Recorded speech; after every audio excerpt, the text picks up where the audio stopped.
O objetivo desse vídeo é refutar as bases filosóficas do anarcocapitalismo, provar por que elas estão erradas, mais especificamente a chamada ética argumentativa, do filósofo Hans Hermann Hoppe, que atualmente é o que sustenta a filosofia libertária, anarcocapitalista, ou pelo menos para a maioria deles. Ela é o que, segundo os anarcocapitalistas, justifica a propriedade privada. Antes de eu começar a tentar refutar, eu vou explicar para vocês o que é a ética argumentativa. A ideia é basicamente o seguinte: existe um negócio chamado propriedade privada, que é um direito que dá à pessoa o controle exclusivo sobre um bem escasso, como por exemplo, um exemplo bom de propriedade privada é o seu corpo. E ela justifica a propriedade privada da seguinte forma: se eu chego para você e falo o seguinte, eu não tenho direito à propriedade privada. Essa afirmação, obviamente, é uma contradição, porque como você não tem acesso à propriedade privada se você usou parte do seu corpo, ou seja, sua boca, para falar isso? Aí você entra numa contradição e a partir daí a ética argumentativa justifica toda a propriedade privada, como propriedade de terra, casa, carro, enfim, e que, portanto, não pode ser violado.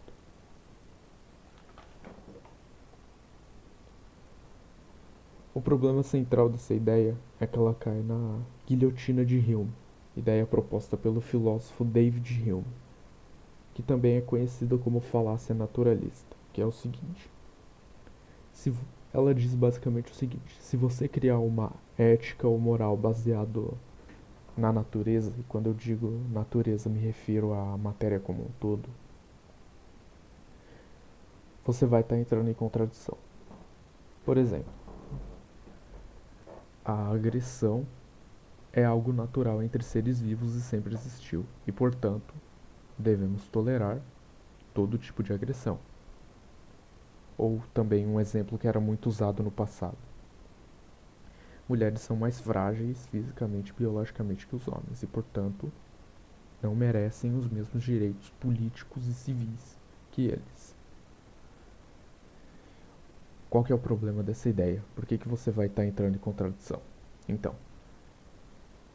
dado que na natureza como um todo não existe bem e mal, o justo ou injusto, ou seja, ela é neutra, e a noção de certo e errado é criada por nós mesmos, então ela vai necessariamente entrar em contradição, porque a natureza é uma coisa, a nossa moral é outra.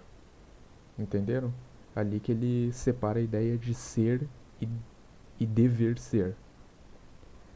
E aqui que está o erro da ética argumentativa. Ela se baseia no fato de seres humanos possuírem controle no seu próprio corpo, e a partir disso ela define que toda propriedade privada, como carros, casas, fazendas, é legítima, que são obviamente coisas muito diferentes do teu corpo. E aí é que está o erro dela. O segundo problema é que se você for ver o significado da palavra ética, a palavra ética ela vem de uma palavra grega chamada ethos, e que a palavra significa mais ou menos o hábitos e costumes de um povo, alguma coisa do tipo. Ou seja, já na própria definição de ética, a gente já consegue ver que se trata de algo subjetivo e que, portanto, não pode ser levado em consideração.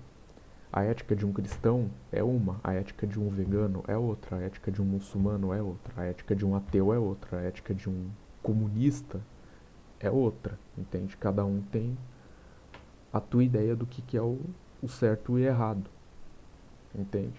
Então por isso que não dá para definir uma ética absoluta, uma verdade absoluta.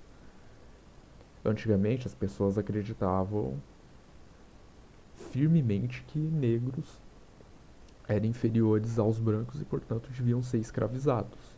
Era uma ideia muito comum, isso daí. Hoje a gente sabe que é errado, né? Hoje a gente sabe que essa ideia é uma inverdade. Aí você pode falar assim, pô, mas então como que a gente vai se organizar? Como que a gente vai resolver os conflitos? Afinal, se não existir uma ética ou moral, todo mundo vai acabar se matando, roubando, mentindo, enfim. E você está repleto de razão. Então, como que a gente resolve esse problema? Criando leis, lembrando que leis é diferente de ética, que incentiva que os indivíduos cooperem entre si, leis que resolvam os conflitos e assim garantindo a paz e a harmonia da humanidade, fazendo que todo mundo consiga cooperar. Mas aí você pode chegar e falar, tá, mas você está entrando em uma contradição. Porque você acabou de falar que ética é subjetivo, que não pode ser levado em consideração, que é algo que depende muito da pessoa e tal. E você está meio que criando uma ética. E eu respondo, não, por quê? Porque primeiro ponto, ética é diferente de lei, tá? Eu não baseei a minha ideia em uma ética ou moral que eu tenho, mas eu baseio ela simplesmente por uma questão de necessidade. Por exemplo, a gente tem necessidade de comer, não significa que está certo ou errado, mas é simplesmente uma necessidade. E a gente também tem necessidade de se organizar como sociedade.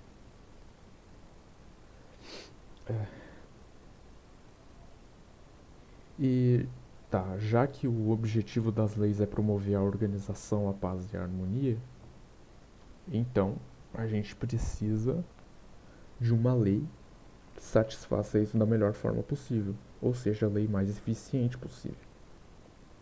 E por isso a gente precisa adotar o utilitarismo, que é uma filosofia ideal nesse sentido, que é a que promove melhor a organização e a harmonia da sociedade, já que a lei tem como objetivo é, a organização e a harmonia da sociedade, a gente precisa da melhor lei possível.